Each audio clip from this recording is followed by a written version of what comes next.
हाय viewers, कैसे हो।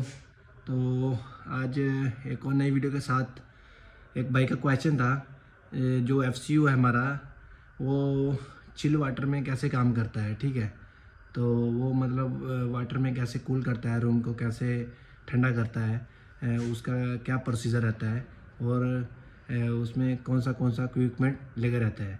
तो आइए हम लोग उसके ऊपर बात कर लेते हैं। ये हमारा दे लीजिए 1 HP का योर कंपनी का एफसीयू है। ठीक है, ये स्मॉल एफसीयू है।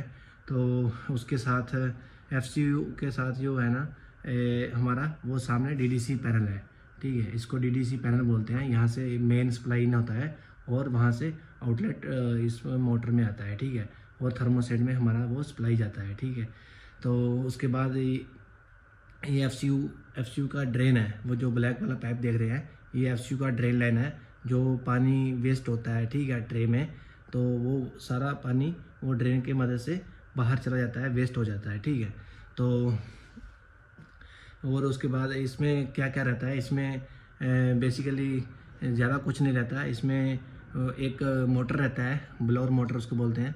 तो और फैन, उसमें कॉइल रहता है। ठीक है, कूलिंग कॉइल उसको बोलते हैं। ठीक है, कूलिंग कॉइल रहता है और डस्टिंग के लिए एक फ़िल्टर रहता है, जो पीछे बैक साइड में एक फ़िल्टर रहता है, क्योंकि जो हमारा रूम का डस्ट है वो कॉइल पे नहीं जाए, इसलिए वहाँ पे एक फ़िल्टर लगा रहता है। तो इसके बाद ये हमारा 2 लाइन आता है। ठीक है, जैसे सेम स्प्लिट एसी में डिस्चार्ज और सेक्शन रहता है, इसी में भी सेम इनलेट और आउटलेट रहता है। ठीक है, तो लेकिन बेसिकली इसमें गैस नहीं आता, इसमें पानी आता है। ये पानी के थ्रू ये रूम को ठंडा करता है। तो ये हमारा जो पहला वाला लाइन है, ये वाला नीचे वाला, ये हमारा जो है सप्लाई लाइन है। यहाँ से चिलर से ये पानी यहाँ कोयल में आ रहा है। तो ये पूरा एफसीयू का कोयल से पानी घूम के पूरा राउंड करता है और फिर ये हमारा आउटलेट है। ठीक है, ये हमारा सेक्शन बोल रहे हैं, ये सेक्शन है। ये सेक्शन से सीधा पानी फिर हमारा चिलर में चला जाता है ठंडा होने के लिए। ये जो लाइन में पानी आता है, जो डिस्चार्ज में पानी आता है, ठीक है, इनलेट में, उसका टेम्परेचर 7 सेल्सियस डिग्री रहता है। ठीक है, ठंडा। तो जो हमारा रिटर्न है, फिर यहाँ से कूलिंग होके जो रिटर्न वापसी पानी जाता है, तो उसका टेम्परेचर है 9 सेल्सियस डिग्री रहता है। ठीक है, तो वो फिर पानी ठंडा होने के लिए चिलर में चला जाता है। तो जो कंटिन्यू प्रोसीजर ये चलता रहता है। ये सप्लाई लाइन में ये एक गेट वाल दिया रहता है। ये गेट वाल इसलिए कि जब हम लोग कुछ मेंटेनेंस करते हैं, इसमें कुछ लीकेज रहता है, तो उसको हम लोग क्लोज करके काम कर सकते हैं। और सप्लाई लाइन में DRV, ये देखो, ये एक DRV दिया रहता है। और इसके बाद ये जो ये क्लोज करके दिखाते हैं, ये एक्चुएटर वाल है। इसका ही प्रोसीजर रहता है, ये कूलिंग को मेंटेन करता है। ठीक है, और इसके बाद ये एक थर्मोस्टेट रहता है। ठीक है, ये थर्मोस्टेट है, इंक्रीज और रिड्यूस टेम्परेचर कर सकते हैं। यहाँ से इसको ऑन ऑफ कर सकते हैं और इसका स्पीड कम ज़्यादा कर सकते हैं। ये 3 स्पीड है वर्किंग। ओके, यहाँ से इसको ऑन ऑफ कर सकते हैं। तो आइए बताते हैं कैसे काम करता है।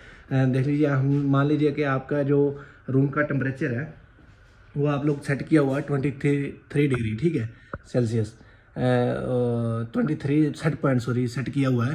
तो जब ये रूम का टेम्परेचर पूरा हो जाएगा, मतलब जो आप लोगों को सेट किया हुआ है वो टेम्परेचर इसमें रूम में पूरा होगा, तो क्या करेगा, रिमोट सेंस करेगा और जो एक्चुएटर वाल्व है उसको सप्लाई देगा। वो जो उसको वाटर को क्लोज कर देगा। वो एक्चुएटर वाल्व क्लोज हो जाएगा तो वाटर हमारा क्या है, स्टॉप हो जाएगा। वहाँ पे जो वाटर हमारा पहले सर्कुलेशन कर रहा था वो सर्कुलेशन नहीं करेगा, वहाँ पे स्टॉप हो जाएगा। ठीक है, स्टॉप होने के कारण क्या करेगा, ब्लोअर मोटर जो हमारा वो चलता रहता है, वो स्टॉप नहीं होता। वो आप खुद रिमोट से स्टॉप कर सकते हो, लेकिन वो ऑटो में स्टॉप नहीं होता, लेकिन वो ऑटोमेटिकली काम करता है। ठीक है, तो ये ब्लोअर मोटर चलता रहता है, लेकिन कूलिंग कॉइल में पानी सर्कुलेशन ना होने की वजह से जो कूलिंग कॉइल हमारा वो ड्राई हो जाता है। ठीक है, जब ड्राई होता है तो वो क्या है, मोटर जो हवा फेंक तो रहा है, लेकिन वो ठंडा हवा नहीं फेंकता, वो बिल्कुल नॉर्मल हवा फेंकता है। ठीक है, जैसे हमारा सीलिंग फैन फेंकता है, ऐसे नॉर्मल हवा फेंकता है। तो आपका डोर ओपन होता है, क्लोज होता है, तो कुछ टाइम के बाद वो टेम्परेचर जो फिर बढ़ जाता है रूम का। तो जब रूम का टेम्परेचर बढ़ जाता है तो फिर क्या करता है, रिमोट सेंस करता है, फिर उसको कमांड देता है एक्चुएटर वाल्व को।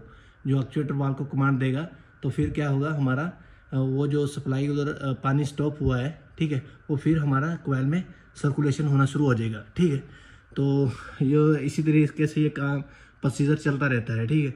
वो हम सबसे बड़ा काम जो है ना कूलिंग को मेंटेन करने का, वो एक्चुएटर वाल्व का, उसको 3 वे वाल्व भी बोलते हैं, 2 वे वाल्व भी बोलते हैं, सॉरी ये 2 वे वाल्व है। 3 वे वाल्व भी रहता है और ये 2 वे वाल्व है। तो फिर पानी हमारा सर्कुलेशन होता रहता है, तो जो कॉइल ठंडा होता है फिर वो फ़ैन जो चलता रहता है, तो फ़ैन हमारा फिर ठंडा हवा रूम में फेंकता है।